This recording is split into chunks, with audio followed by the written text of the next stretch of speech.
Thank you for joining us. Welcome in. We appreciate the early arriving crowd for a 10 a.m. Usually we're waiting until like 10:05 to get started, so we appreciate everyone being here. My name's Thomas Hare. I'm the Chief Content Officer of the Performance-Driven Marketing Institute, a not-for-profit trade association serving professionals and leaders in the performance-driven and direct-to-consumer marketing industries. On behalf of our CEO, John Yarrington, and the rest of the PDMI team, it's my pleasure to thank you for joining us at Intercontinental San Diego this week for PDMI West. We'd like to thank the hotel for its hospitality and for its assistance in helping the PDMI bring you the events this week. I'd like to also thank our team for working so hard to make the event happen. Our core group has been together now for well over a decade, and we are so thankful for their commitment to the PDMI and to you, our attendees. With our biannual schedule, the PDMI team knows what it's getting into every 6 months, and the group continues to push harder than ever to make each event happen. We'd also like to thank our 120 member companies and 3 dozen sponsoring companies for their support, including Blue Water, the sponsor of this week's educational sessions. We could not do any of this without our members, sponsors, and badge attendees. The Blue Water team has shared a few videos to share with the group over the next couple of days, and here is one now.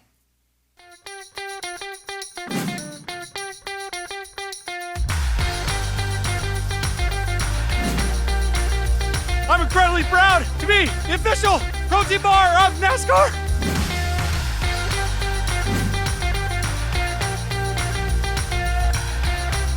Are you looking for an on-the-go travel I feel like snack? my younger self. Life isn't even works. Get yours It today. really works. It's better on a Blackstone. So thanks again to Blue Water. You can see them inside the meeting hall across the way and find out more about them. Before we get started, again, I want to say thank you to every single badged attendee here. We cannot do this event without the people who support directly by buying badges, whether it's through a sponsorship or just personally buying a badge. So we thank all of you for doing that and continuing to support what we do. That said, I'm excited to have you with our opening session, have you here for our opening session.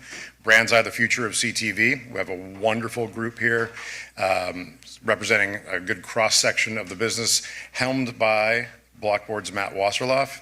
Matt was so kind to bring us kind of the starting concept for this session when we were having a conversation back in Miami in April, and we put together what we think is a really great panel. I'll let them introduce themselves, and thank you all for being here. Great. Thank you, Thomas. So we're excited to lean into a very exciting topic, and that is CTV. I am Matt Wasserlauf. I'm the CEO and founder of Blockboard. If you received a Rubik's Cube in your giveaway bag, that is us. We have launched our new AI platform, BlockVantage, which is driving great performance. We launch next week with Jersey mics, so we're excited about that. I'm going to now turn to my distinguished panel and have each of them introduce themselves. Theresa. Great, thanks, Matt. Hi, I'm Theresa Boras. I'm a director of performance marketing at Disney. I have over 20 years experience across the advertising industry, across social, digital, linear, and CTV. I'm based out of New York, and I'm excited to be here today to talk more about CTV. Matt? Great. Thanks, Theresa. I'm Matt Laramee. I'm with Southern New Hampshire University. I'm the senior media director. Along with my team, I help manage to strategize all of our CTV media as well as linear. I've been in the industry for over 10 years, starting off as a linear buyer and evolving into the CTV space over the last several years. I'll hand it off to Lauren. Hi, I'm Lauren Murphy. I'm the SVP of Marketing and Brand Strategy at Apartment Therapy Media. And our flagship website, Apartment Therapy, did our first ever CTV show this summer with 2 different partners. We worked first with Walmart and then with Discover Personal Loans. So we are new to the space, but very excited to be here. Awesome. Great. So we'll get all the different perspectives from the publisher side, from the media company side, from the advertiser side. So this is going to be a great conversation. So, just a quick stat, as we get excited about CTV and all that it promises. I've been waiting for this for 20 years, but it is now official. Streaming usage has passed broadcast and cable for the first time. The stats that I picked up have streaming usage around 45%, outpacing broadcast and cable, which is about 44%. Cable is 24 of that. So this is a new time and a new era that we're now engaged in. So it's going to be great to hear your perspectives on CTV. So we'll start with the first question, and we'll go round robin. Theresa, kick this off. But here we are at PDMI talking about performance. And so how are you seeing CTV at Disney driving performance for your clients? Great, that's a great question. And we are actually a specialized team that specializes in performance only. So I joined Hulu about 8 years ago to actually be a pioneer and to help brands and agencies understand how to move into performance with CTV. So what I think is really important is it's the evolution of CTV, and then what we're doing, we're continuing to build on it. So today we're working with brands and advertisers on multiple different avenues of performance. That could be anything from incremental reach, right? So where are you getting your net new audience? We all know that linear is a driver, but as the audience continues to shift, CTV is where you're finding those cord cutters. I think that's critical, and that's really important for brands in the room to think about. Another interesting area of CTV is really that content alignment. When you align your brand with content, you're really just bringing in that trust of that IP, especially with Disney today. So I've worked with Matt for 7-8 years, and we started as a small test budget, and we've grown, and it's tremendous to see where we've come. The other area that we really see performance is with shoppable and interactive units. So consumers really want to have control. When we think about watching streaming or television or consuming a 30-second ad, you want to find out more information. You want to be able to click on it. You want to be able to use a QR code. And so those are all areas that we're seeing performance. But from the Disney lens, it's really important that we're looking at every avenue of performance, not just upper funnel, there's mid funnel, and there's lower funnel. So we continue to work with all of our brands, all of our advertisers, and look at outcomes and how they would perform and how we can give them the best solution across CTV. So before we got on stage, Theresa was sharing with me your history with Matt at SNU. I learned Southern New Hampshire University is now SNU. So I would love if you want to talk about that and how you're seeing performance, how you're seeing your budgets now moving across to CTV. Absolutely. So when we first came in-house 6 years ago, we were 100% linear buying within the space, and we've slowly evolved with that with great partnerships like those with Disney and Theresa, where we've been able to now hit the benchmark of a 70-30 split of CTV to linear.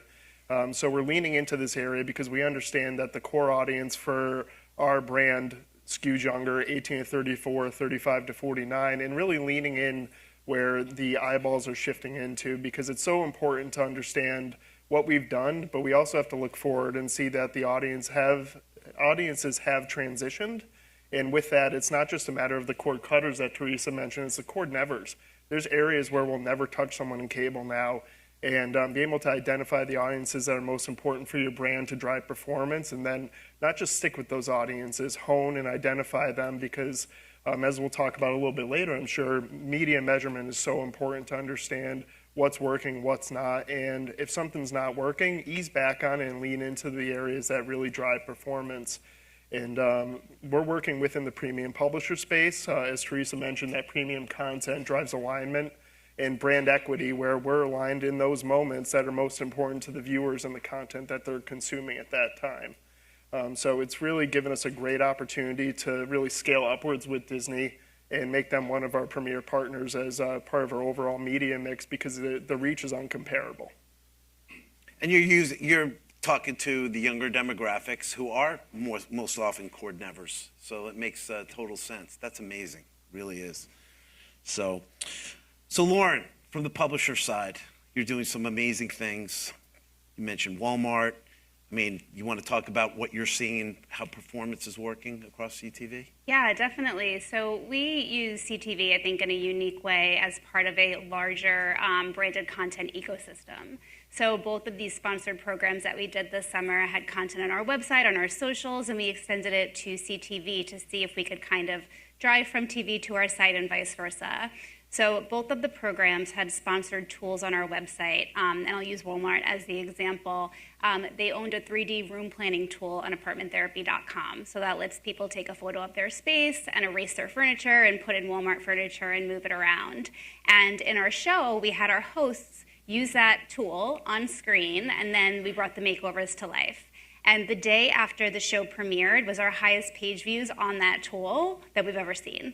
So that was like a performance metric that we weren't even expecting to see. That was just really proved out to us, the engagement there. We also did, for Walmart, shoppable QR codes on screen.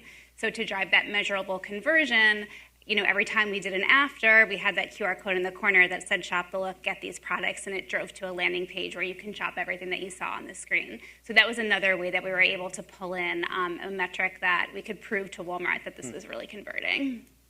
That's awesome. So we're talking now about performance, and Matt, you led with this. Measurement, that becomes, the key, and I think a lot of us in the industry are really trying to wrangle as to how you effectively measure all this stuff.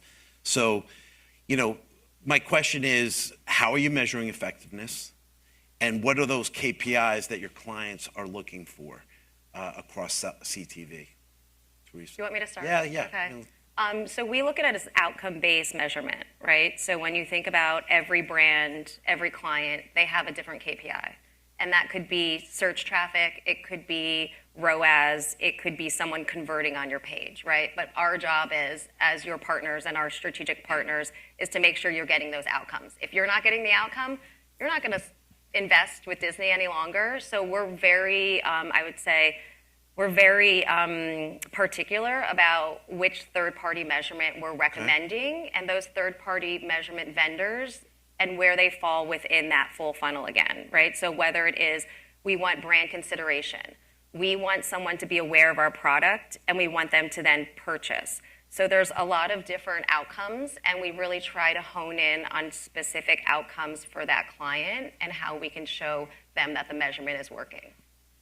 And you're focused on performance at Disney. That's what that's, yeah. We are, our whole team is just for performance, so we're really proud of that. And we can talk full funnel. So it doesn't mean that just because we're showing, ROAS or incremental sales lift doesn't mean that we can't show you that your brand lift wasn't also a big part of moving that measurement forward.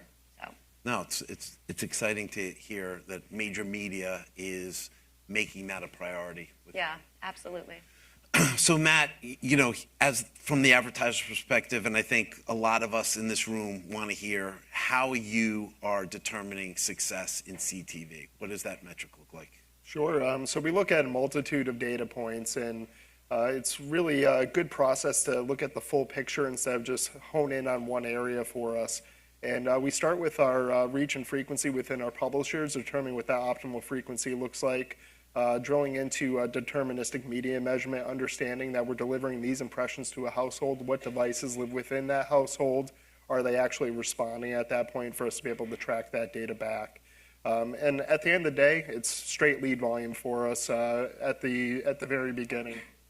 And it's unique for our team where we're tasked with net new leads lifetime. So if someone in this room were to have responded 5 years ago and done it again yesterday, that lead actually does not count for our team. So we're continually driving new volume for the university to drive growth in enrollments. And so we're looking at that full funnel as well. Where are the leads? Are they actually converting into enrollments?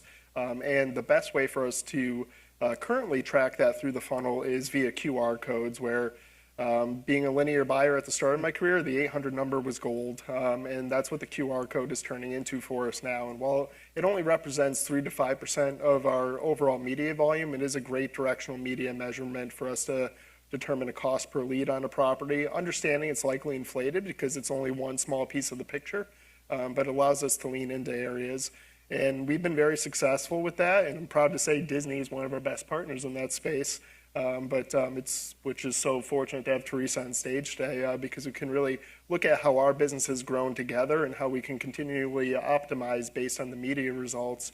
And if we do ever see something that is struggling, there's a conversation that we get to have because there's always ways that the Disney team is going to find and help amplify what we're doing to get to the results that we do want.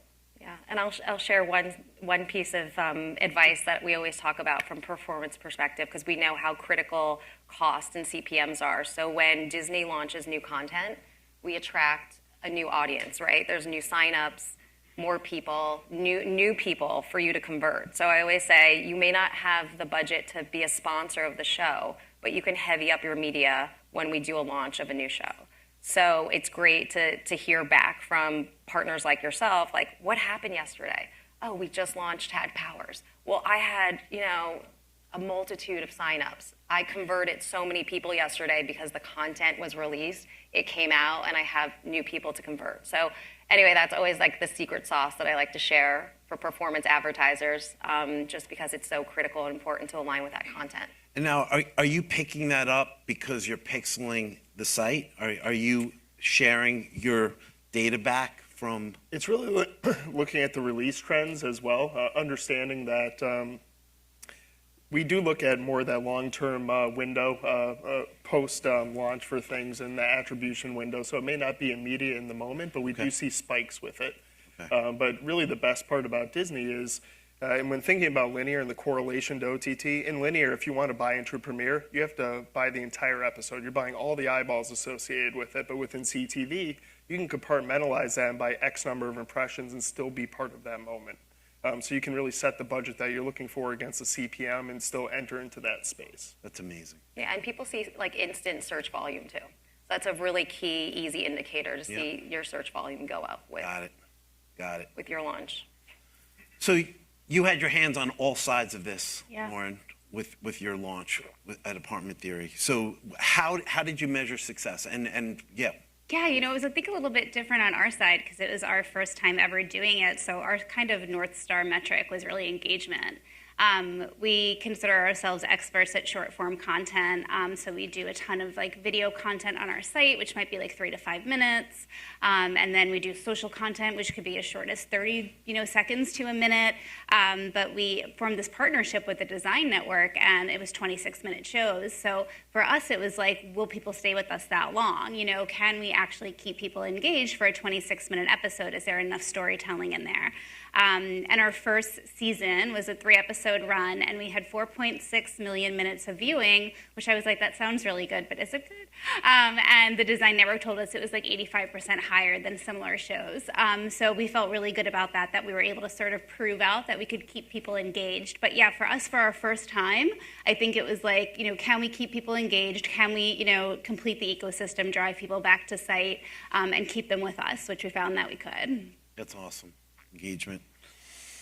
Okay. We're going to save a few minutes at the end for any questions as well.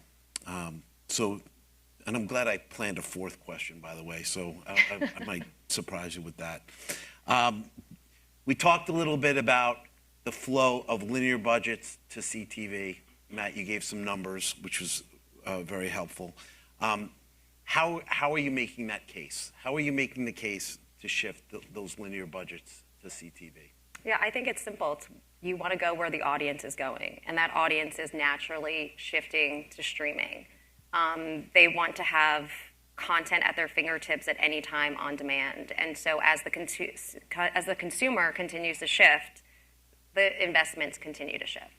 And like we talked about earlier, especially with cord cutters, cord nevers, 67% of Disney Plus adults don't even have linear subscriptions, right? Like they're no longer their cord cutters, so you cannot reach them any longer. So for brands and marketers in this room, if you want to have, an impact with a certain audience, especially the younger demographic, it's so critical and important to continue to move that investment. One thing I will say is we're seeing investment shifts not just from linear, we're seeing investment shifts from social, from search, from display, from digital. It's just not linear, right? It's looking at the whole video ecosystem. And I think CTV is really the backbone, and it will continue to be the backbone, and it will only get stronger and bigger and bigger. So, and is the case the same when you're moving those dollars from social or from search? How do you make that case? That's great. So I was at Twitter prior to this. So actually, a big part of my role when I came onto Hulu was to convince brands that were on social to test out CTV. So you really get the best of both worlds. You get a 30-second ad, right, That's sight, sound, and motion. Right. And you're able to then target them and have that efficiency and precision of digital. So combining linear and digital together is just like, that's the magic. That's awesome. And so that was a big part of my role, was to take social advertisers and get them to test. And once they started testing and once they started seeing the tremendous, success, they all started coming over. And so our team really was the direct-to-consumer performance team when we had a lot of the Wayfairs, the Allbirds, the brands that no one knew, the Glossiers, and now look where they are. So it's so exciting, it's great, and it is really combining social search and CTV together. That's awesome. So is it that simple? You're following the viewers from former linear, I mean, you were there, to CTV. How are you making the case that it's new? So it's really evaluating where we are with CPMs in the marketplace for linear, and then what that cost is within the CTV space as well. For example, if you're paying $100 CPM, and granted CPMs have risen quite a bit in the last 4 to 5 years for 18 to 49, and you can yield a $25 CPM in CTV, just naturally makes sense to get 4x the number of impressions for that audience that's so important to you.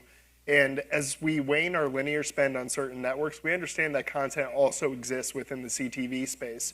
So as the moments such as holidays coming up exist, we can still hone in on that holiday content within CTV at a fraction of the CPM and reach a much larger audience with greater frequency than what we would have seen in linear. And we also know that being in DR, impressions typically are non-guaranteed for us within the linear space, but with CTV, those impressions are certainly being delivered, and we know exactly how many, and living up to that through our ad serving as well to be able to see that. So when we set a deal with Disney, we know that all of our impressions are actually falling in front of eyeballs because someone has raised their hand to engage with that content. Very impressive. From the publisher perspective. Yeah, I think for a digital publisher, CTV just feels like a very natural evolution of where our audience is consuming content.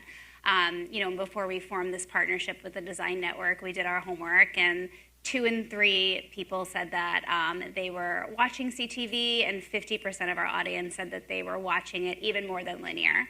So it just seemed like a very, again, natural place for us to be and for us to go and to kind of expand our brand onto another platform. And also, hopefully reach some new design-savvy readers, but, reach our current audience in a place where we could more deeply engage them where they are already consuming content. Got it. Okay, so we've talked on the performance side. Let's go to the creative side, okay? So CTV is a whole new form of media. We're driving engagement, we're driving performance. It looks and feels a lot different than linear television, and we know what linear TV spots look like. How are you informing your clients on the creative side? What does that look like for CTV? Yeah, absolutely. So to take a step back, when people are watching CTV, they're generally also on their phone, right? Like it's the second screen type of environment. So we know that someone who sees an ad wants to take action. So what we're doing at Disney is we're really getting sophisticated with interactive creative. So whether that is a shoppable ad unit, whether that's a QR code, which I know you two are going to go into depth on, we're really looking at what can we provide as value to our audience. And whether that is, I just watched a show, I want to shop the stream, which is really, buying maybe the dresser that I saw in the Bear, right? And I can then click or use a QR code and go right to the site and actually purchase. So it's really taking the best of both worlds and bringing it together into that interactive unit. And so it's exciting. People want this. Like the audience actually really enjoys it. We also have the pause ad, which is pretty cool. So a lot of times people are pausing to get, a refreshment, or they need to walk their dog or whatever it may be, but they're pausing. And in that environment, we can then provide an ad, right? So then you are taking advantage of those really important times when people are taking a moment for themselves. How many in the room have heard of the pause ad that Hulu introduced? I think that is amazing. And really, kudos to Hulu. That's a lot. Do you want to talk a little bit about that, or that was only a couple of months? How long ago? I think that was like A few years ago. A few years Yeah, ago? Okay. Yeah, it's okay. My bad. I heard about it a few But we now finally got to me. we now have pause ads with QR codes, so Okay, that's how all we right, took it up. all It's right, like the all right. 2.0 pause ad. So yeah, and then we also have the binge ad, right? So if you're binging a show, Okay. how can we reward you from a brand? Wow. Whether that's less commercials or it's a coupon, but it's thinking about just the environment that people are in and what are those habits that they're taking on, and then how do we bring advertising and combine those two? So it's just getting Very, really very cool. sophisticated and smart with how we're, talking to our Do audience. you want to talk about any of the metrics you're seeing on these pause ads or these different? Maybe Matt can share what he's seeing, but I'm going to keep it high level. All right. Fair enough. I know we got the Disney press team here all watching us. Matt, creative. So as far as creative, first, lean into 30s within the CTV space. Unlike linear, there's no cost structure break where you're going to have half of a CPM because you're running at 15. You will see, of course, a greater cost for 60s within CTV. And additionally, when you run a 30, you can keep your QR code on screen for enough time for the user, who, as Theresa mentioned, has their mobile device in hand to actually take action in that moment. So it's so critical to have that on screen at all times. And do testing with your QR codes. Our team has been fantastic looking at, does the size, shape matter to users? And we are seeing different data instances where we lean into certain sizes and shapes to actually get better response out of it. But I think the most resounding point with all creative, at least for our brand, is authenticity. We have real students on screen conveying their messages and how they obtain their degree, and how those seeing them on TV can do it as well. And with that, we also align creative based on the audiences that we're buying. So if it's older skewing, we may have a mom on the couch with her kids joining as she completes her homework. And then something younger could be more anthemic, motivational in those instances. So really consider the audiences that you're delivering to and how you can manipulate that creative to really speak to them. And do your research going into it. I know we have several research partners that allow us to look at data points and just understand brand awareness and intent. But at the same time, that doesn't always drive response. So make sure you're towing that line to understand the balance to really drive results for your brand. Lauren? Yeah, so our shows were 26 minutes long, and they were entirely brand integrated. So we had a lot of creative time to work with. But I could not agree more about the authenticity. That is something that at Apartment Therapy, we always see real homes, real people, real solutions. Like, that's where we went on our site. So that's what we brought to CTV. So all of our shows, we went into real people's homes. We solved real design dilemmas. For our Discover Personal Loans show, it was really focused on home renovations, whereas our Walmart-sponsored show was more focused on, for furniture and decor. But the unbelievable before and afters, especially of the renovations, it's always a creative win for us when you can show this huge wow moment at the end of a makeover. So we really leaned into that creatively as well. And then I think also just working with a partner in the design network, we're used to sort of just owning our creative along with our brand partner, but we brought in a third partner for this kind of triangular partnership this time.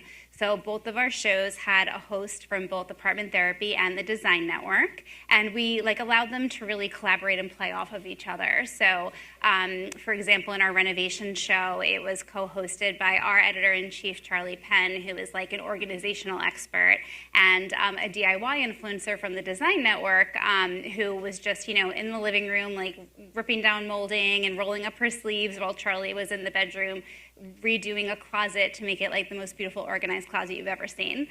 But the way that we worked with the Design Network to bring both of our expertise together to create really engaging content, I think was also something that worked really well for us on the creative side. Very cool. Very cool. Okay, so I didn't share this with my panelists, but I knew we would have a little extra time. And Thomas, what do we have? Another 10 minutes? 15 minutes. So I just wrote a piece on Ad Exchanger about waste in CTV. And I'm going to ask my panelists if you see, I'll use a couple of numbers. The ANA said there's about $22 billion of waste made for advertising sites, bots. Zach Lane from Pepsi said it's 120 billion. Whatever number you want to use, there's a lot of it, okay? What are you seeing and how are you handling the waste problem that exists in CTV? I can start us off there. So with that, I think working in the CTV space and working with premium publishers, we're not really seeing MFAs come into play because that typically leans more into websites and some of the lower tier publishers where, you know, there's traction through those places where there can be that waste occurring, but when you stay in the premium space, it's a very curated area where these publishers own the content, they know where the delivery is occurring. So it's not something that we've really encountered. Okay. Simply because we work directly with them and they are very curated on where the inventory is actually being delivered. And when it ends up on the large glass in the living room and it's via premium apps, we're in a safe space. Okay. Okay. Teresa? We are a safe space. Okay. All right. All right. Disney, Hulu, and ESPN, that's what you're getting. Yeah, okay. So the content that you know and love is what you're going to run in. So I wish I had more to share. Fair enough. Fair enough. Fair enough.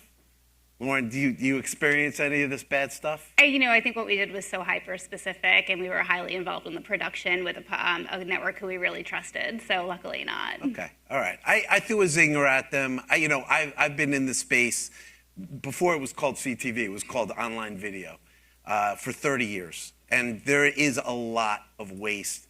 It is even happening on Publisher Direct. So I'm just sharing with you. It's something that I spend all my time trying to fix. But I appreciate your perspective. I wanted to put that out there, and thank you for your response. Thank you for your responses. Any questions from the audience? Yes.